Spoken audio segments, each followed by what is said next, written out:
Iba-iba ang opinyon ng ilang legal expert kung kailan ba pwedeng simulan ang impeachment trial ni Vice President Sara Duterte. May unang balita si Tina Panganiban Perez. Naka-recess ngayon o walang sesyon ng Kongreso, pero paniwala ng isang senador, pwede nang mag-convene ang impeachment court o yung mga maglilitis kay Vice President Sara Duterte. Bahagi naman daw kasi ito ng legislative work ng mga senador. Para pag-usapan ng impeachment trial, hihilingin ni Senador Coco Pimentel kay Senate President Chis Escudero na magkaroon ng caucus o private meeting ang mga senador. Huwag muna nga session, caucus muna. Caucus muna. Pakinggan nila ako. Ngayon kung talagang ayaw nila, aminin namin sa taong bayan. It is a legitimate political issue for the people. Aminado naman kami na yung special session dapat ginusto rin yun ng majority, ng quorum.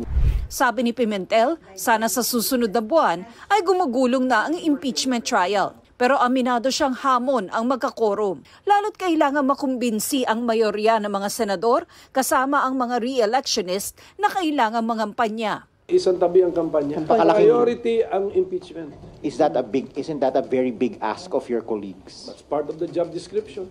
Ang sabi sa saligang batas, trial by Senate shall forthwith proceed. Ano nga ba ang kahulugan ng salitang forthwith? Agad bang dapat simulan ng Senado ang paglilitis kapag inihain sa kanilang isang impeachment complaint?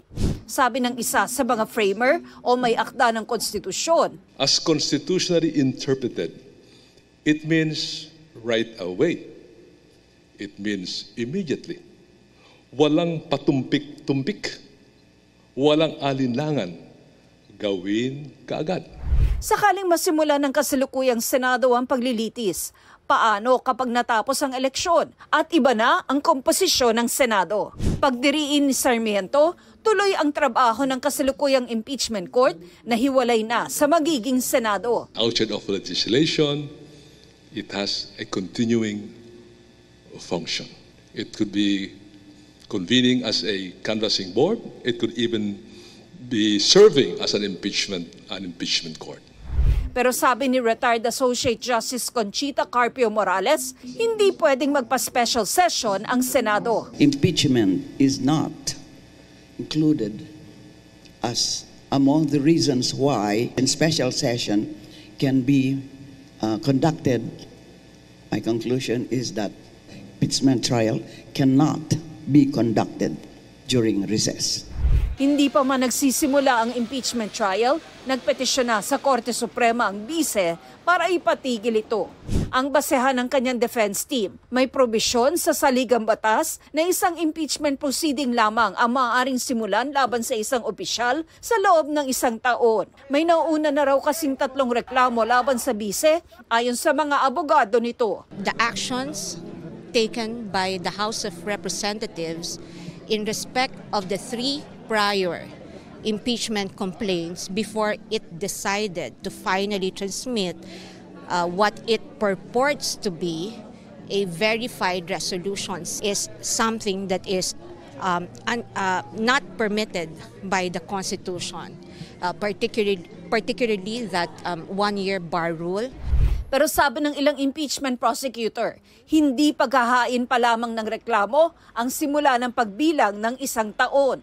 Ang 1-year ban daw ay nagsisimula kapag initiated na ang impeachment complaint.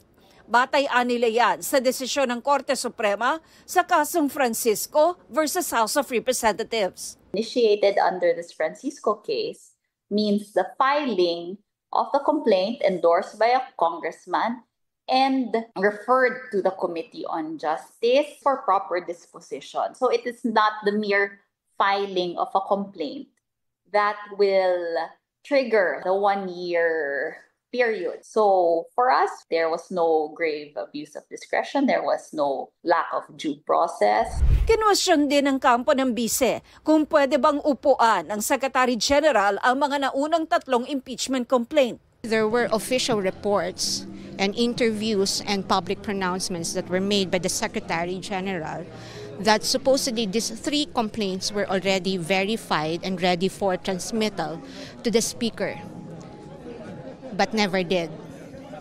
And then suddenly, you see a 4th impeachment complaint that was suddenly referred to the Senate on the last day of the session. The question that we're asking respectfully the Supreme Court to decide is whether this is permitted. Pagtitiyak ng Secretary General ng Kamara na ayon sa konstitusyon ang pag-transmit ng fourth impeachment complaint sa Senado. Sinagundahan niya ng impeachment prosecutors. Ito po hindi na first time na nangyari. Nangyari pa po ito nung panahon din po ni Presidente Erap. Ganon din po nangyari. Sakaling di katigan ng korte, handa umano ang bise na humarap sa impeachment trial. Yung statement ni Vice President na she's willing to face whatever charges against sa kanya, I think hindi naman nagbabago yon. Hindi naman ibig sabihin na nag-file siya ng petisyon, ayaw na niyang humarap. Ito ang unang balita. Tina Panganiban Perez para sa GMA Integrated News.